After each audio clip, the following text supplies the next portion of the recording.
Good day mga adik na ito. Asan ba tayo? Siyempre, nandito pa rin. So, murder si Pops Henry ng shock absorber para kay RFI 175 tsaka Faito ignition coil. So, ikakabit natin ngayon. So, tignan natin kung paano siya ikabit.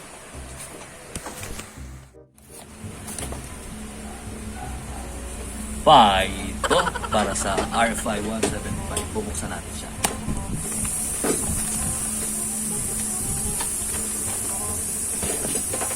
Ayan, so ikakabit natin sa RFI natin. Yan, ay, hindi kita. Mas kita pa yung mukha ko eh. So, Faito FI ignition coil. Tsaka, next is drum roll.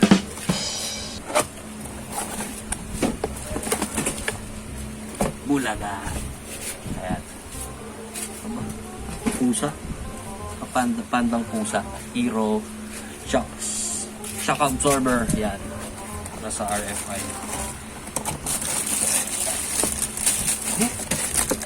Dalaw. Kaabit natin to ngayon sa RFI 175. Natin siya.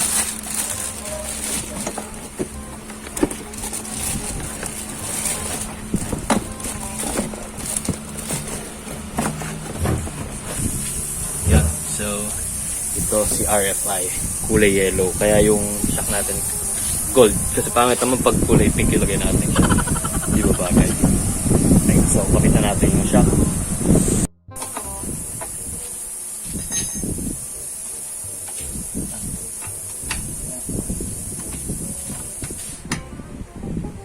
Ayun, so doon nakalagay yung ignition ni RFI 175. Chine-check pa natin kung paano siya tatanggalin kasi nakatago siya doon sa may fairings eh.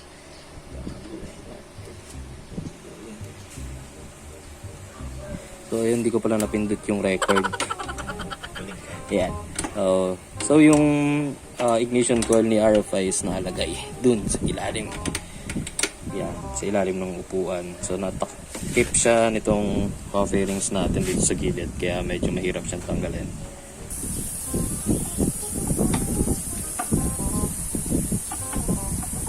So medyo pinapahirapan tayo nito ni RFI. Mahirap tanggalin yung ignition coil niya. Yun, so ito yung stock na ignition coil na nakakabit kay RFI. Pinahirapan kami. Kasi ito yung kaabit namin na bago. Paps, anong ginagawa ng ignition coil? Pinagaganda niya yung kuryente. So pag maganda yung kuryente mo, mas maganda yung bigay ng buga. So mas maganda ang sunog ngayon. Mas titipid ka. Iyaw. So ito, kinabit na natin siya dun sa may socket para sa spark plug. Tsaka yung wirings ito hindi kayo maguguluhan kasi yung isang socket is manipis. So ayun siya, dalawang wire. So hindi kayo magkakamali dyan kasi yung isa maliit, yung isa malaki. So hindi kayo magkakamali ng pagsaksak. Siguro yung sungkitin yung fairings. Kulang.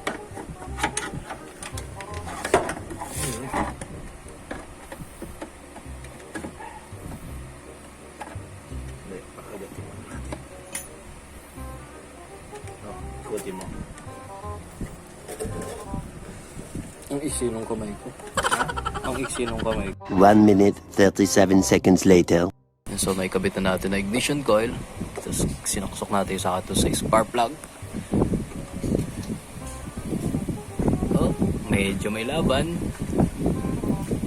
Ayaw niya pumasok.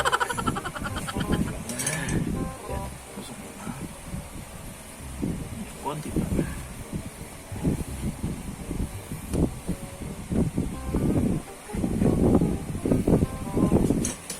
One minute 37 seconds later.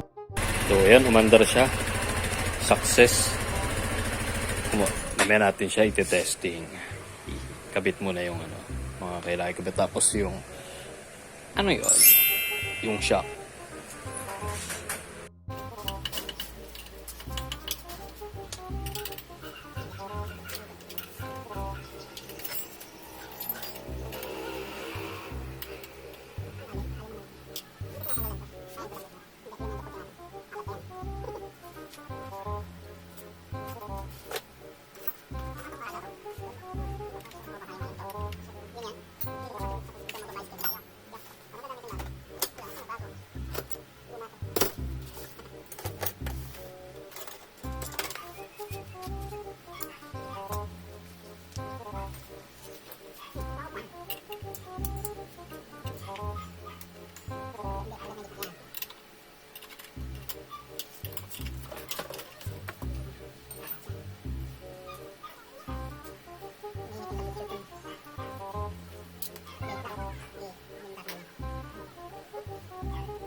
alin yan, ano? Hindi mo yung alin doon. Pinatigyan mo na. Mamaya ko lang nagiging ng pig. Kung nasa loob na. Ano, hawakan ko ito sa kong gano'n. Hindi mo nabili natin. Spray. Ayan, so yung stock ni RFI is Para mga 310 yung nabili natin. yung bago, itong gold 310. is 310 yung size. Siguro mga 305. Ayan, so Yung halos stock. mas magkalapit lang din sila nung stock. Mas maliit lang yung itong stock na madumi. King, almost parehas.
1 minute, 37 seconds later.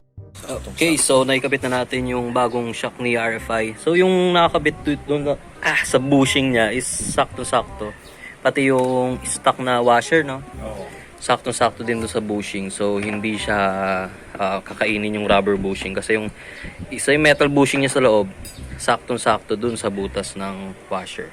So walang chance na kakainin siya, papasok. So balik na lang ulit natin yung compartment.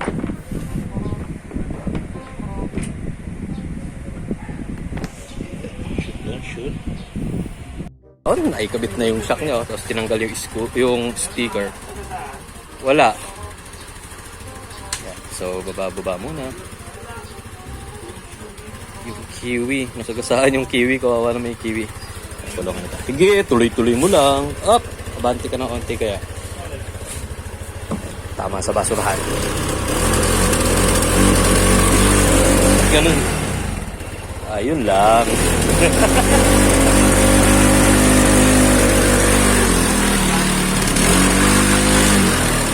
Ay, may something.